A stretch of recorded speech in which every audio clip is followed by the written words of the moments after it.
positional sort of, and then later maybe again some tactical and sharp.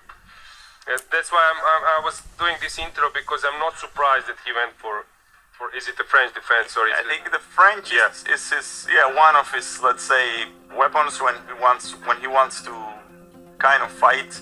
I remember that was the case when we were playing the US Championship, because I think it's an opening that he was playing when he was maybe lower rated, and he still has it in his repertoire.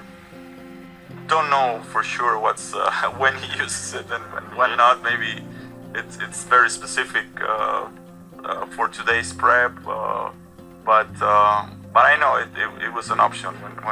When you face him, you have to be ready for French. Yeah. Okay, e5, not so common choice. e5, yeah, one of the most aggressive, I guess, but yeah, I'm pretty sure he prepared this. Yeah, maybe Gawain plays this e5 often. And this is like old school. School knight like a3. Takes. Knight f5, and there is some knight b4 stuff. Yes. Yeah. Will this happen? No, not really. Maybe now. Yeah. Takes. Queen d2, very solid. Yeah. A bit better for it. Yeah. a4. Kind of anti-bishop b5, I would think. Also, like, nowadays it's automatic. We move the h-pawn almost the first chance. Yeah. Approved by the engine, so yeah. Getting some space, giving some rook a3 ideas just in case. But I think maybe stopping bishop b5 was the main. I guess he wants to keep the bishop, put it on d3 and castles. Bishop d3, small tactical trick to explain. Discovered attack, so discover check, so he cannot take. Yeah, not sure if he wants to allow bishop takes f5 or not, or if that's not an issue. Like some move like rook c8, do you really want to allow bishop f5? Yeah, maybe the only thing is this. Yes, is important factor on favors black now, maybe no, because a4 is weak, rook c4 is there. And there's no clear way for for white to. So let's say rook c8, if you don't take on f5, what do you do? Yeah.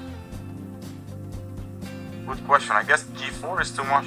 G4, you force the knight back, but kind of weaken yourself. Yeah, usually then, better than me f6 or knight g6, something later. Yeah. But it's possible. Gawain sometimes h6 played. h6. So okay. Doesn't really want to take on d4, he just wants to control g5, and I mean h6 is pretty useful. Yeah, you get away from all the bishop takes h7, all knight g5s, all that. Yeah, and in this also it's useful in this. Here it's also useful. Yeah. Yeah, I don't know. Maybe here now g4, g5 is too much. Okay, why not? The only problem is if you take on a6. And g6, you still need to work, to do something. I'm trying to include rook a3 somewhere, but it's a one shot. Very nice. It's possible. Maybe he will go that way, but. And Gawain it's very aggressive player. Maybe we can just check other games to give some conclusion. Then we can go for a short break.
instead of rook. Right, rook d2, queen 6. I wasn't sure about knight a5, knight a5 here. But probably it's some. Because, well, if I go h4 is quite tempting, but well, how do I make him after knight takes b7? I wasn't sure. Well, it looks like a fantastic compensation. Just h3, yeah. No, I'm not sure. I'm just thinking myself. Because I can't. Say. This is not a move, or maybe it's a move. I don't know. If I take on g3 and he just takes, it's not. Yeah, it's not good. It takes knight c3, queen c1, rook h5, rook h1, and it's gone. Yeah, I mean, it's nothing. So how do I proceed? I wasn't sure about that because if I go b6 instead of h4, then it gets a bit uncomfortable. Yeah, b6 knight b3. And well,